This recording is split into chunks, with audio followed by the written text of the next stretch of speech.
দিনদার সন্তান পাওয়ার জন্য কি কি আমল বেশি বেশি করা উচিত? একজন গৃহিণী প্রশ্ন করেছেন। সন্তান যেন দিনদার হয়, সন্তান যেন আল্লাহ ভীরু হয়, এটার জন্য গর্ভস্থ মা তিনি গর্ভ থাকা অবস্থায় সন্তানের জন্য কি কি করতে পারেন? আমাদের অনেক ভাইরা আছেন, তারা বলেন যে গর্ভাবস্থায় এ আমল করতে হয়, আমল করতে হয়, অমুক দোয়া করতে হয়। আসলে কি, দেখুন, আমাদের সন্তান যেন আমাদের অন্তর জুড়ানো সন্তান হয়, সেটা আমরা সবাই চাই, তাই না? বেশিরভাগ মা বাপ চান যে আমার সন্তান যেন থাকে দুধে ভাতে। ঠিক আছে, দুধে ভাতে থাকুক, সুখে থাকুক।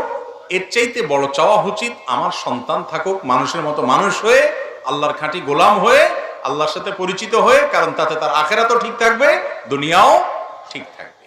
আর এটা যেন থাকে, সেজন্য গর্ভাবস্থায় বিশেষ করে একজন মা তিনি আল্লাহর কাছে বেশি বেশি সাধারণভাবে দোয়া করবেন, আল্লাহ আমার সন্তান যেন নেককার হয়, আল্লাহ আমার যেন একটা ভালো সন্তান হয়, সেজন্য আল্লাহ ভীরু হয়, সেজন্য আল্লাহ আপনাকে চিনে, সেজন্য মুত্তাকি পরহেজগার হয়।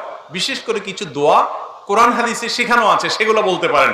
জাকারিয়া আলাইহিস সালামের দোয়াটা পড়তে পারেন, ইব্রাহিম আলাইহিস সালামের দোয়াটা পড়তে পারেন। আল্লাহ কোরআনে সূরা ফুরকানের ৭৪ নম্বর আয়াতে যে দোয়া শিখেছেন সেটা পড়তে পারেন। রব্বানা হাব লানা মিন আজওয়াজিনা ওয়া যুররিয়াতিনা কুররাতা আয়ুন। আল্লাহ এমন পরিবার সন্তান দেন যারা আমার চোখ শীতল করবে। ওয়াজআলনা লিল মুত্তাকিনা ইমামা, এবং আমাদের গোটা পরিবারকে মুত্তাকিদের ইমাম হওয়ার তৌফিক দান করেন। এই দোয়া পড়তে পারেন। আরেকটা দোয়া আছে জাকারিয়া আলাইহিস সালামের দোয়া, রব্বি হাবলি মিন লাদুনকা যুররিয়াতান তাইয়্যিবা ইন্নাকা সামিউদ দুআ। আল্লাহ আমাকে আপনার তরফ থেকে নেক সন্তান দেন, ভালো সন্তান, সুসন্তান দেন, আপনি দোয়া শ্রবণ করেন। আরো দোয়া আছে, রব্বি হাবলি মিনাস সলিহিন, হে আল্লাহ আমাকে আপনি নেক সন্তান দেন। আরো এরকম দোয়া আছে। এই দোয়াগুলো বিশেষ করে পড়বেন। গর্ভবতী মায়ের জন্য বিশেষ আমল না, এটা সবসময় এটা করবেন, গর্ভাবস্থা আরো বেশি করে করবেন।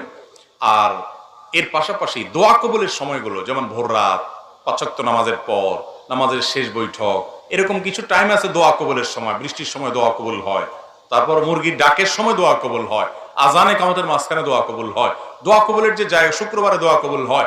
শুক্রবার একটা বিশেষ সময় আছে, অনেকে বলছেন আসর মাগরিব এবং সূর্য ডুবার আগে। এই টাইমগুলোতে দোয়া কবুল হওয়ার সম্ভাবনা বেশি থাকে। এই টাইমগুলোতে গর্ভবতী মা বলেন, অন্য যে কেউ দোয়া করবেন এই টাইমে। বিশেষ করে প্রশ্ন যেহেতু উনি করেছেন, আমি বলবো যে বোন, আপনি এই টাইমে সন্তানের জন্য আল্লাহর কাছে চোখের পানি ফেলে দোয়া করবেন। মা বাবার দোয়া সন্তানের জন্য অনেক বেশি কবুল হয়, এর মাধ্যমে সন্তান নেককার হবে ইনশাআল্লাহ। সেই সাথে গর্ভাবস্থায় নেক আমল করলে সন্তানের উপরে তার ভালো প্রভাব পড়ে, ইতিবাচক প্রভাব পড়ে। কোরআন তেলাওয়াত করা, ভালো ভালো কাজ করা, গুনাহের কাজ না করা, হারাম জিনিস না দেখা, মোবাইলে, টেলিভিশনে, এই টাইমে অন্য সময় তো করতেই হবে, বিশেষ ইবাদতের দিকে খেয়াল করা। এগুলোর মাধ্যমে ইনশাআল্লাহ নেক সন্তান আল্লাহর কাছ থেকে আশা করা যেতে পারে। বাকি এমনি গর্ভাবস্থায় করার জন্য আলাদা কোনো হাদিসে পৃথক কোনো আমল বলা হয় না, আমি যতটুকু জানি। আল্লাহু আ'লাম বিসওয়াব।